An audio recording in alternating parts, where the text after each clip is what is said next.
गीता और भागवत पढ़े ना बुझे शब्द ठिकाने। बताओ, कहते जो सही नाम है, सही मंत्र ठीक ठिकाने का, जो मोक्ष करने वाला, सतलोक ले जाने वाला, उसको कोई नहीं बोलता।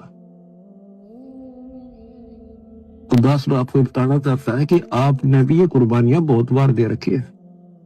इतना आसान नहीं है कि यहाँ सतलोक आश्रम में आकर सत्संग सुन लेना। क्या करें गुरुदेव, तुमने भी कुर्बानियां बहुत कर रखी हैं और इतना आसान नहीं है इन सतलोक आश्रमों में आके ये सत्संग सुन लेना। परमात्मा के सब बच्चे हैं, परमात्मा भक्ति की प्रेरणा सब में करता है। मालिक को पता है कि जो विशेष आत्मा है वो तो साथ संगति से जोड़ दी गई है। अब इनको कैसे छोड़ दूं? तो इनको भी तो भक्ति पे लगा के रखना है।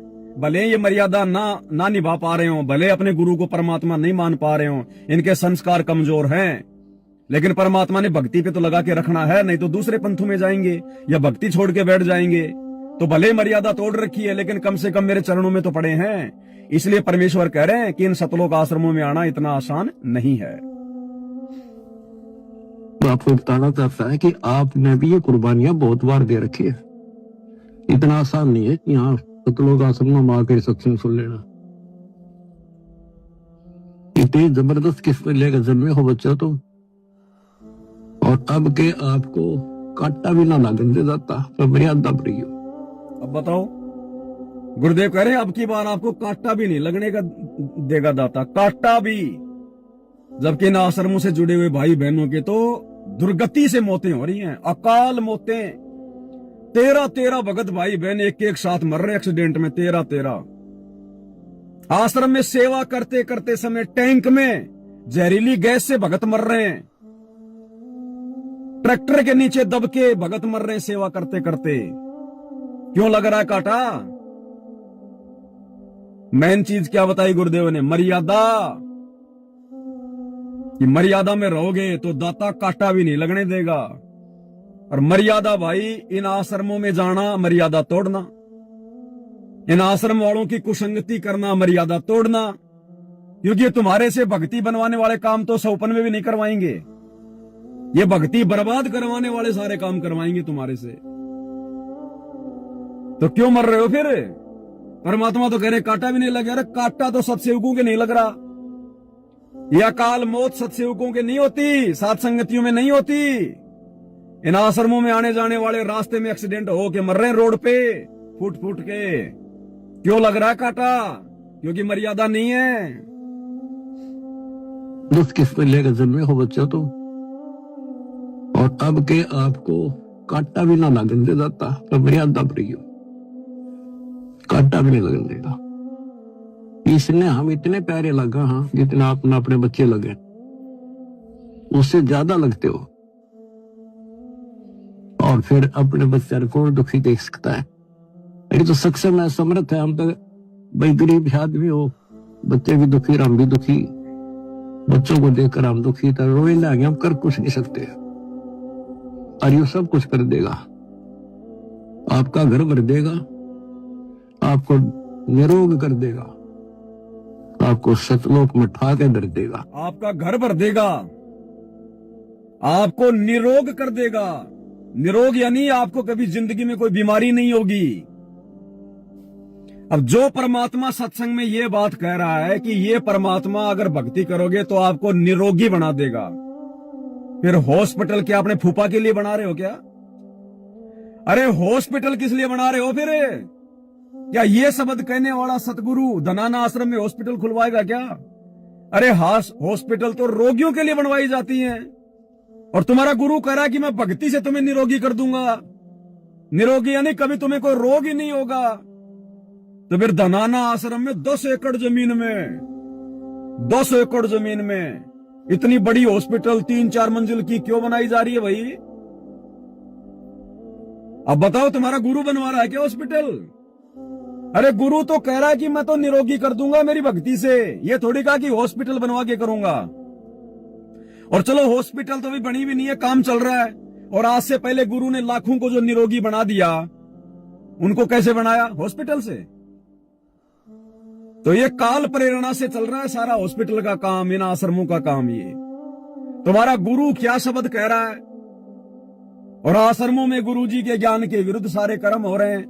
अरे संत भी अगर हॉस्पिटल का काम शुरू करवाएगा तो संत की भक्ति क्या खाक है? फिर किस काम की संत की भक्ति? अरे संत शरण में आने से आई टले बला, जय मस्तक में सूली हो कांटे में टल जा। दुनिया भर की बड़ी बड़ी हॉस्पिटलों से दुखी होके दुनिया संत रामपाल जी के शरण में आके ठीक हो रही है, और ये मूर्ख परिवार सतगुरु रामपाल जी का ये हॉस्पिटल ही खोल रहा है। ये तो धंधा कर रहा है, धंधा। तुम्हें भक्ति से भी लूटेगा, क्योंकि इनको पता है, काल को पता है कि आने वाले समय में इन सब की मर्यादा तोड़वा दी गई है। तो ये क्या होंगे? ये रोगी होंगे, बीमार होंगे। ये भक्ति का इनको कोई लाभ होगा नहीं, फिर पड़ेंगे ये बीमार। अब बीमार पड़ेंगे तो फिर क्या होगा? पैसे जमा कराओ, धनाना आश्रम में हॉस्पिटल में एडमिट हो जाओ।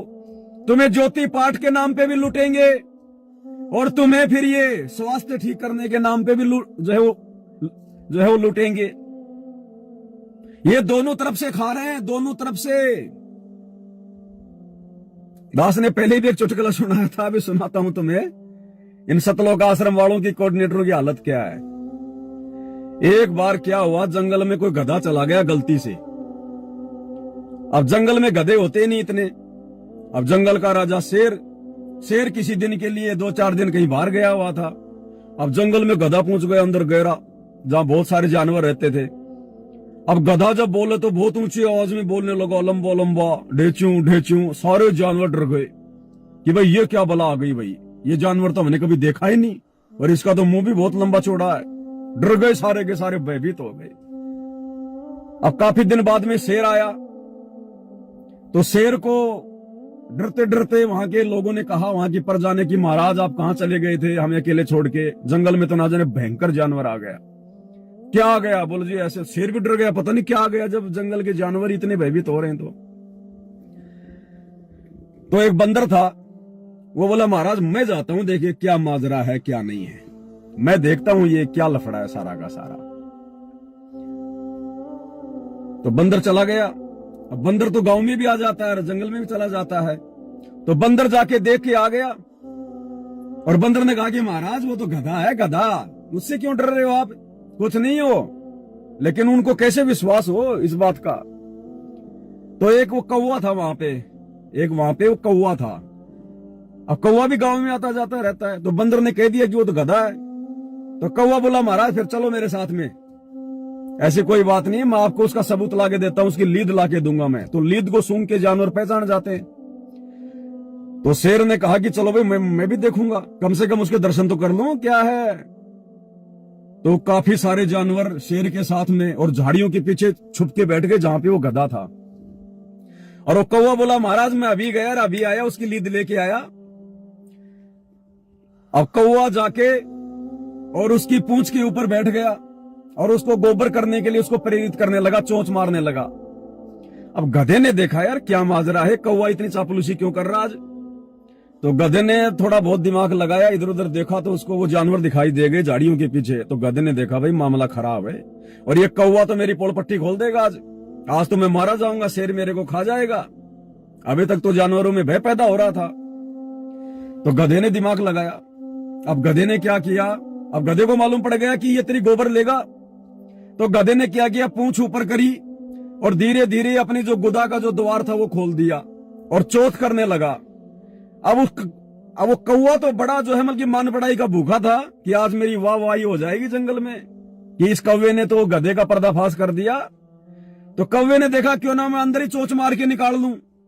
तो जैसे ही गधे ने अपना जो है गुदा का द्वार खोला चौथ करने के लिए, गोबर करने के लिए, तो गधे ने अंदर मुंह डाल दिया गोबर निकालने के लिए। उसको धैर्य नहीं था। अब जैसे उसने अंदर मुंह डाला, गधे ने तुरंत अपनी गुदा का द्वार बंद कर लिया और वो कौवा अपने पंखों को फड़फड़ा रहा। अब भाई अब जितने भी जानवर थे, वो शेर था, सबको पक्का यकीन हो गया कि भाई ये तो बहुत भयंकर बला है। अरे ये तो कोई तगड़ा ही जानवर है, ये बड़े जानवर तो खाता है आगे से और छोटे जानवर खाता है पीछे से। वो शेर जानवर सब भागे जंगल के अंदर डर के। तो भाई ये सतलोक आश्रम मैनेजमेंट हरियाणा तो काल का ऐसा जानवर है, ये भक्तों को ज्योति पाठ और दान के नाम पे भी खाएगा और आने वाले दिनों में ये बीमारियों के नाम पे भी खाएगा। ये हॉस्पिटल इसीलिए खोल रहा है, ये बीमारियों के नाम पे भी तुम्हें लूटेगा, खाएगा। ये दोनों ओर से खाता है, ज्योति पाठ के नाम पे भी खाता है और ये बीमारियों के नाम पे भी खाएगा डरा धमका के। तो भाई सावधान हो जाओ, तुम्हारे बुरे दिन शुरू हो चुके हैं, क्योंकि तुम लोगों ने मर्यादा सतगुरु की रखी नहीं है। अब तुम्हारे पास में हॉस्पिटल में एडमिट होने के अलावा दूसरा चारा नहीं है। सतगुरु को पता था कि आने वाले समय में इनके साथ में यही बनेगी, ये हॉस्पिटल में एडमिट होने के योग्य ही हैं। अगर इनको मेरी भक्ति पे विश्वास होता तो ये गधे हॉस्पिटल नहीं खोलते। अरे संत तो आश्रम खोलता है, हॉस्पिटल थोड़ी खोलता है।